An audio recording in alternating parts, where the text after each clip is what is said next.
Here's what your AI book is missing: you, your voice. It's missing your credibility as a human being who's been through things. And now you're on the other side, ready to guide other human beings through the same process. As a thought leadership book ghostwriter, writing coach, and manuscript editor, I've been seeing a lot more manuscripts come in to me where I can tell that AI was used for either some or most of the writing process. I'm seeing a lot more manuscripts that are grammatically correct and relatively easy to read, but very hollow of feeling, of substance, of self. They leave me feeling a little emotionally hollow. So, in this video, I'm going to break down for you what's missing from your manuscript when you rely heavily on AI to start the writing, organize, or do a lot of the writing for you, or a lot of the cleanup for you. And I'm going to show you how to fix it. I'm Denise Renee, your business book bestie. Here is my signature book, and these are some of my clients.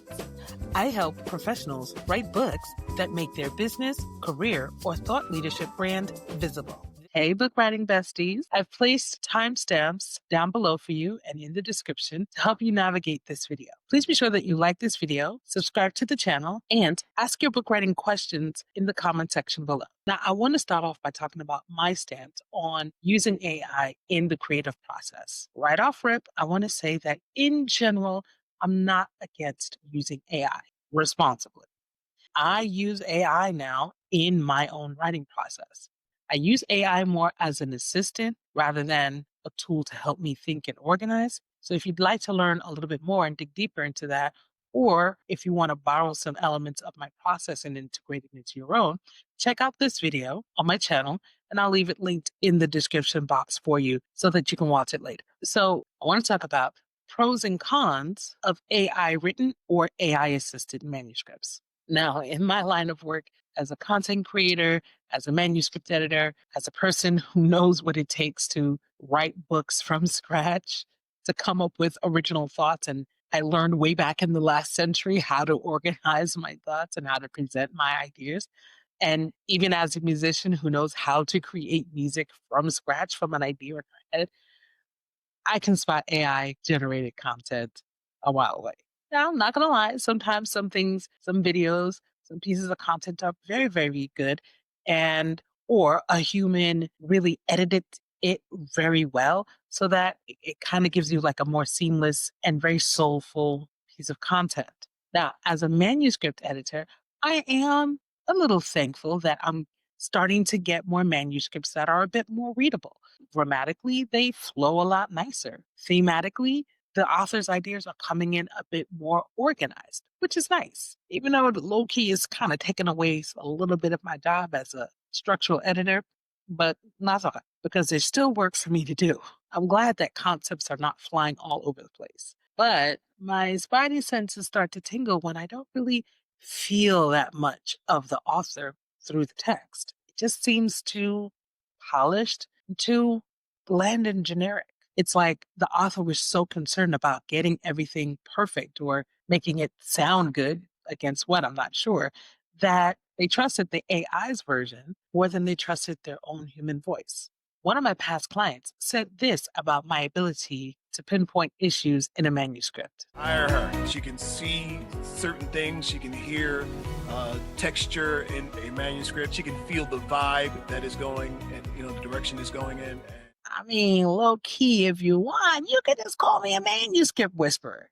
Because not only am I reading with the entire weight of my English degree behind me, but I'm also reading with my heart. I'm reading with my emotions. I'm reading with what I'm feeling and what I'm getting and what I'm sensing from the author, from the words that they've left me on the page. And if I'm not feeling very much, I'm going to let my author know.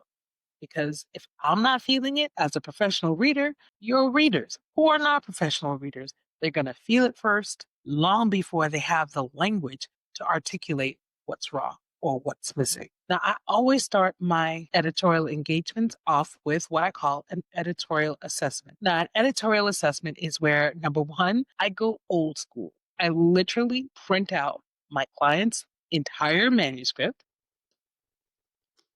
You get a binder like this one. Here's the last manuscript I worked on. And I go through it line by line with my glasses on and a pink pen.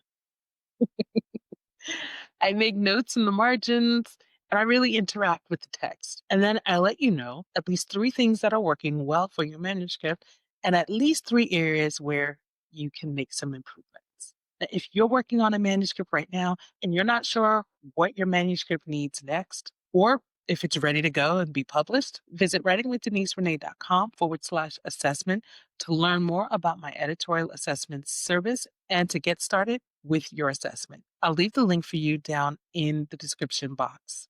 Now, how do authors get around a text that feels bland and lifeless? Well, my biggest advice to authors is to tell more stories in their thought leadership books. You're going to hear me say in my content over and over that stories in thought leadership books should do three things: make a connection, transfer an emotion, and influence a decision. Stories are the perfect vehicle for this. Now, I'll tell you, I've seen where some authors think that they are telling a story in their book or telling several stories in several places, but it's not quite having the effect that they need it to have. Not gonna lie, there is an art and a science to telling the type of story that you need to tell in the thought leadership book that results in you getting more opportunities for consulting or for getting clients or just for expanding your network that you want to have as a result of writing your book. If you don't make that connection, if you don't have your readers feel something emotionally, yes, even in a business book, they will not get to the point where they make a decision that you helped to influence to work with you or to turn to you in general on social media or joining your community and see you as the person that can help them with the problem that they have. When you tell good stories in your thought leadership book and you weave them expertly throughout your manuscript, it's going to address much of what I find missing in a lot of these AI written or AI assisted manuscripts that I'm seeing come across my virtual desk. So, in the beginning of this video, I said what's missing is you. More specifically, what's missing is your strong point of view, an emotional, transformational journey, and genuine credibility. So, let's dive into each of these areas that's missing and share how telling good stories strategically throughout your book can add more of you into your manuscript. So let's talk about a strong personal point of view. So, like I said, one of the main things I'm finding missing in a lot of manuscripts these days that heavily rely on AI is having a strong personal point of view. What happens when you utilize AI to help you either organize your thoughts or to give you your talking points that you should use in your book, it's going to give you that broad, general, industry standard type of answer. And here's the thing: if you can create a prompt that spits out this broad, generic type of answer, guess what? Your potential readers can create a similar prompt and get similar results from the same tool. Okay? So these days, it's not so much about having the right information. It's not even about information at all, because now with AI, information is no longer the premium that it used to be. 5, 10, 15 years ago, selling courses online was all of the thing because people were gatekeeping information behind $2,000 courses, $5,000 courses, $25,000 one-day mastermind retreats. We don't need that anymore, right? Like, we're not spending that kind of money anymore. We're going to ask ChatGPT, we're going to ask Google Gemini, we're going to get into Perplexity, and we are going to get an entire strategy laid out for us. Now, whether or not people will actually follow that strategy, that's another thing. But it's not about presenting pretty information anymore. People want more than information. The only thing that they can get from you that they can't get from AI is your experience. And your experience informs your point of view.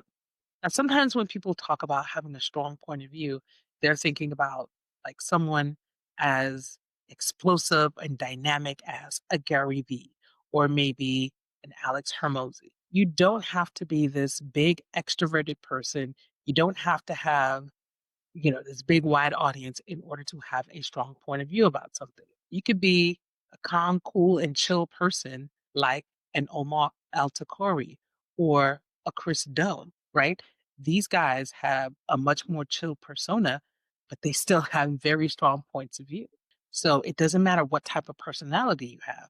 And part of what gives them their strong point of view is the experiences that they have lived through. It's the things that they have accomplished. So they can stand in what it is that they say or in the advice that they give because it's based on something real. It's based on what they've lived through. It's based on what they've created. It's based on what they've developed. So it's not about having the loudest voice or the most dynamic presentation. It's really about knowing that you've lived through something and you can stand on that thing. So when you're writing a thought leadership book, you need to lean into your experiences and sharing those. And stories are the vehicle for sharing your experiences. You need to share your personal opinions on something, even if it's contrary to what ChatGPT or Perplexity might spit out for you. Don't worry about what all the other experts in your field say. Don't worry about what the Google AI summary might give someone. What's your perspective? And what's your experiences that back up your perspective? You need to share stories that demonstrate your experiences, your philosophy, and your approach to your particular subject matter. And when you have an opinion or an approach that's contrary to the mainstream, then tell people why. Everyone's not going to agree with you, and that's okay. What matters is that you have a point of view. And we can see the pathway, how you develop that point of view, because you've shown us your experiences. AI cannot insert all of the corporate politics that you have navigated and endured. AI cannot insert all of the personal rules that you've developed for yourself. It cannot tell how you weighed different emotional decisions. It surely does not know the sacrifices that you made to get to where you are. These are the things that need to be communicated through the stories that you tell throughout your thought leadership book. And you cannot be worried about it sounding pretty or smoothing things over. That doesn't work. Okay. People need to know that you went through something real and that they're reading something human. They need to know and believe that a human being went from point A to point B and that they can do it too because you did it or because you've helped other people do that. Next up, what's missing from your AI written book is an emotional transformational journey. Like I said, you don't want to be so caught up in sharing stories that sound pretty or make you look like the hero or, put you in the best possible light. Show us when you fell flat on your face and got mud all over it. Okay? That is human. That is part of the process of learning anything. Failure is what teaches you whatever it is you need to learn in order for you to have the successes that you wind up having. You already know that accomplishing any type of goal doesn't happen in this straight, smooth line. You need to make sure that your stories share the human elements. Talk about the friction points, talk about the tensions you had to navigate. Share what made you feel vulnerable, not only the things that made you feel and look invincible. Share what helped you develop momentum. Talk about the mundane middle. You for sure need to talk about the sacrifices you may have made, like I said in the last section. Share with us what made you breathe a sigh of relief. And of course, give us those peak mountaintop experiences, those milestones that were like, yes, these are things you cannot prompt AI to share for you. You've got to do this writing yourself. I'm not going to lie. Storytelling, there is an art and a science to it. And it can feel kind of overwhelming. Like, oh my God, do I need to now become Stephen King or Colleen Hoover in order just to write my thought leadership book? Well, I recently published a podcast episode called How I Unlocked My Inner Storyteller, and You Can Too. I'll leave that link down in the description box for you as well for you to check out because I don't want you stressing out about telling stories. And also, make sure that you are subscribed to this channel because I have some videos coming out very, very soon that will talk more about how to actually tell stories that matter in your thought leadership books. So, the third thing that's missing from your AI written or AI assisted book is genuine human credibility. Like I said before, your readers are not just looking for information, they're looking for inspiration from another human being. They want to know, have you lived through this before? Have you done this before? Have you helped someone else like me before? If it happens to be something where it didn't come out of your personal experience, your readers just need to know, what is your experience level with this subject matter? Anybody could look up a bunch of recipes and make a pretty book with AI generated pictures. But did you cook these recipes? What are the tips and tricks that we need to look out for during the process of cooking this recipe? How did this recipe come about? Did it come through 40 different trial and errors until you finally got through the last 10 and you were able to consistently replicate it? You need to know these things because otherwise, I could just look up a YouTube video or ask ChatGPT for that very same recipe. People aren't buying your recipe book because they want apple pie. They want you and they want your apple pie the way you make it. Keep in mind that your reader is human. I know that you're using AI to help you through some of the hard parts of writing a book and to help you do it a little bit faster or more efficiently. That's fine. But remember your end user.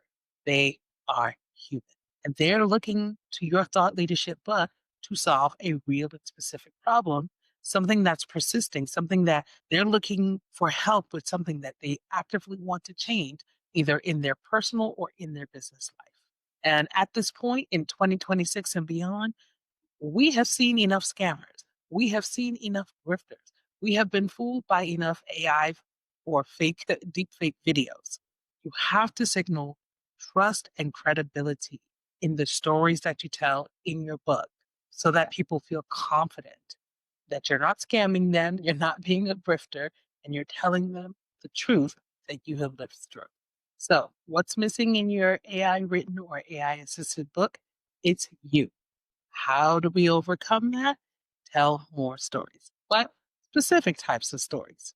Stories that are going to help you make a connection, transfer an emotion, and influence a decision. So, although you're ready to tell great stories, I want to make sure that you know the 4 steps that are critical for even starting to write and organize your book. So, check out this video next to learn what those 4 steps are.